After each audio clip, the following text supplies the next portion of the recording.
What's up, welcome back to Nowstalgia. Dave here with a review of Tinashe's 7th album, Quantum Baby. This is the follow-up to last year's BB Angel. Both albums under 10 songs, like 20-ish minutes long. They're really two tandem projects. But of course, Quantum Baby is coming out following Tinashe's breakout summer hit single, Song of the Summer contender, Nasty, from earlier this year. Nasty became Tinashe's biggest hit on the Billboard Hot 100 since, of course, Tuon way back in 2014, 10 years ago. You know, I've been talking about Tinashe for quite a long time. I've been a fan of her for some time.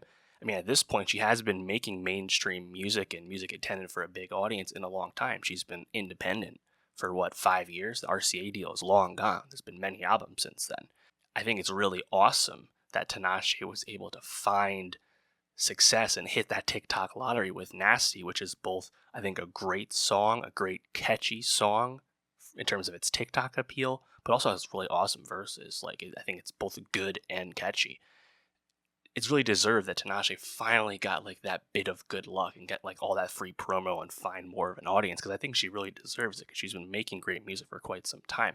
You know, in a sense, it's similar to what happened with Charlie X this year. I think Charlie has been more popular and also more celebrated, so it's not quite to the same degree, but it's a similar sentiment in terms of mainstream acceptance and commercial viability coming up long after it should have.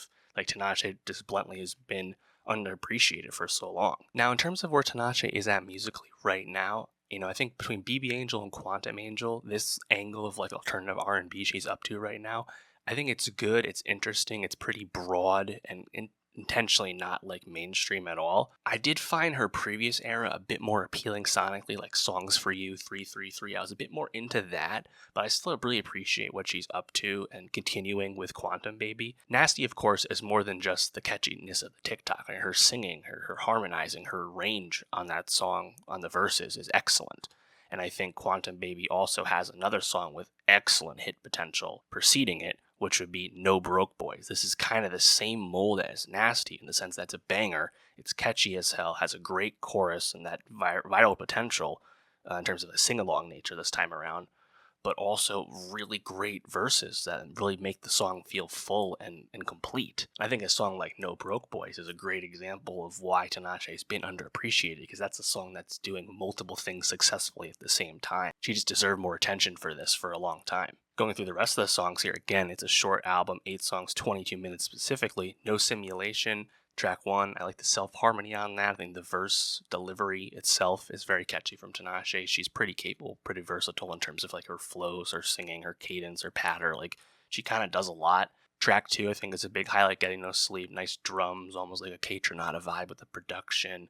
Bit of a hip-hop cadence from Tinashe. This song, as well as the next one, Thirsty, very sultry material. She's very adept at singing about bedroom escapades, both past and present. Thirsty, I love the bass, the way that one hits as well. The next song, Red Flags, the synths are pretty good. The rhythm on that song almost reminds me of the Kid Laroi Stay, that really sticky synth that you recognize immediately. The song Cross That Line, I think it's a bit more traditional. She hasn't really been doing that too much lately, but I think it's pretty good. The bass is also nice.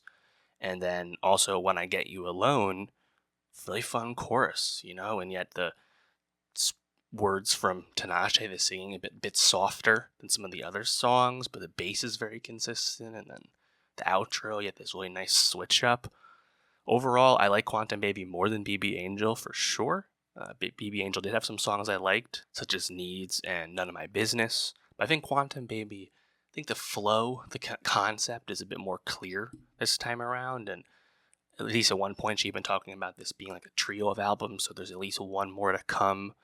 Given that these are all brief albums, I'm sure we'll get this third piece of this trilogy soon, probably next year sometime. But more than anything, I'm just happy that there's been some long overdue appreciation for what Tinashe does, because I do think she's one of the more intriguing voices in R&B and alternative R&B right now. Obviously, it's a vast space, it's a competitive space, but Tinashe has been standing out while not even attempting to seek greater fame. And I think it's really commendable that she's continued to go down that own path and do her own thing over these 5 or so albums that she's been independent. So 4 albums. So shout out to Tinashe. I remain a big fan. I'm probably going to go see her live later in this year. Looking forward to that. I actually had tickets to see her last year and the show got canceled, so I'm looking forward to seeing her for the first time. I'll talk about that concert when it happens, so make sure you subscribe and of course come back for more music reviews and more pop reviews as well.